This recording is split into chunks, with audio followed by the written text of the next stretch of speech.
নমস্কাৰ বন্ধু বান্ধৱীসকল, মোৰ ইউটিউব চেনেলৰ আন এটা ভিডিঅ'লৈ স্বাগতম জনালোঁ। আজি মই এখন ৰঙালাওৰ খেতিত আহিছোঁ আৰু এই ৰঙালাওৰ খেতিবিলাক কেনেকুৱা হৈছে সেইটো মই দেখুৱাম। আৰু এই ৰঙালাওৰ যিটো খেতি কৰা হৈছে ইয়াৰ প্ৰজাতিটো কি, জাতটো কি, কি কোম্পানীৰ কি জাত, সেইটো দেখুৱাবলৈ মই প্ৰয়াস কৰিছোঁ। আপোনালোকে মোৰ ভিডিঅ'টো স্ক্ৰিপ্ট নকৰাকৈ প্ৰথমৰ পৰা শেষলৈকে চাই থাকিব।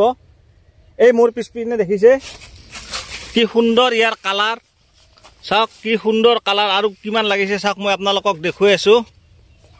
এই চাওক কি সুন্দৰ এটা কালাৰ, এইবিলাক ৰঙালাও লাগিছে। আৰু ইয়াৰ যিবিলাক গছবিলাক একেবাৰে সেউজীয়া, খুব সুন্দৰ এটা পৰিৱেশ হৈ আছে গছবিলাকৰ। এই চাওক মই দেখুৱাই আছোঁ, এইবিলাক লাগি আছে। আৰু যিজন খেতিয়কে এই ৰঙালাওৰ খেতিবিলাক কৰিছে সেইজন খেতিয়কৰ মই সাক্ষাৎ ল'ম। লগতে এই কোম্পানীৰ এজন ছুপাৰভাইজাৰ আছে, তেওঁৰ পৰাও মই কিছু কথা জানি ল'ম। এই চাওক ৰঙালাওটো কিমান ডাঙৰ হৈছে চাওক, আৰু ইয়াৰ কালাৰ চাওক, মই আপোনালোকক দেখুৱাই আছোঁ। চাওক এতিয়া মই আপোনালোকক খেতিয়কজনৰ লগত অলপ সাক্ষাৎকাৰ লওঁ, আপোনালোকে শুনিব। আচ্ছা, তোমাৰ নামটো কি আছিল? ৰূপচান আলী। আচ্ছা, এই জাতটোৰ নাম কি? এই যিটো ৰঙালাওৰ খেতি কৰিছা এই জাতটোৰ নাম কি?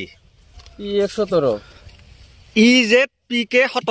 এই চাওক মই আপোনালোকক দেখুৱাই আছোঁ, এনজা জাডেন কোম্পানীৰ EZPK17 ইয়াৰ যিটো প্ৰজাতি। আচ্ছা, এই ৰঙালাওৰ খেতিটো কৰি কেনেকুৱা পালা?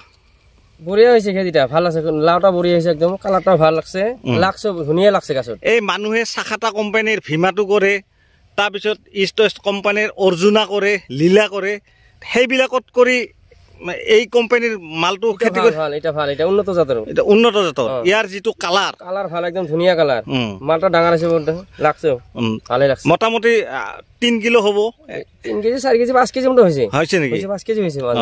গছৰ চেহেৰা ভাল, চেহেৰা ভাল, চেহেৰা মালগিলা বঢ়িয়া ধুনীয়া দেখা যায় একদম দেখাতে। আচ্ছা বন্ধুসকল, মই এতিয়া ছুপাৰভাইজাৰৰ লগত কিছু কথা পাতিম। আচ্ছা, নামটো কৈ দিয়ক। নমস্কাৰ, মোৰ নাম ইনামুল ইছলাম।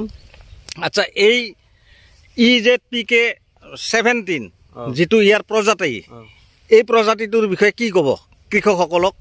এইটো মই ক'ব পাৰে, মেটো কৰিলে খেতি ফাৰ্মাৰবিলাক লাভৱান হ'ব। প্লাছ এইটো যেটো মালৰ কালাৰ বহুত ধুনীয়া থাকিব।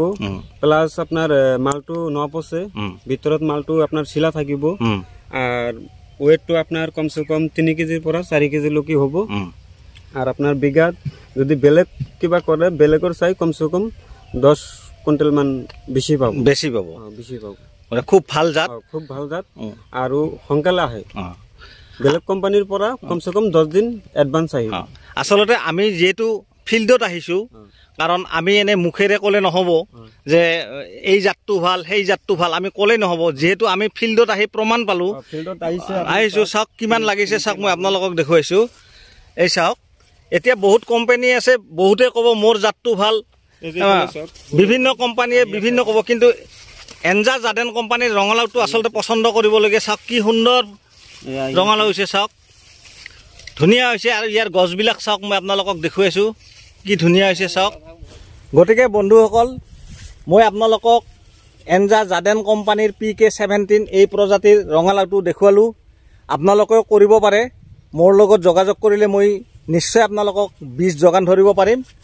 আৰু ইয়াৰ যিটো চাইজ, যিটো ৰঙালাওটোৰ কালাৰ, গছৰ যিটো চেহেৰা, আৰু মানে নিৰোগী, ক'ব লাগিলে এই জাতটো অলপ নিৰোগী, কিছুমান বেমাৰৰ পৰা হাত সাৰিব পাৰি।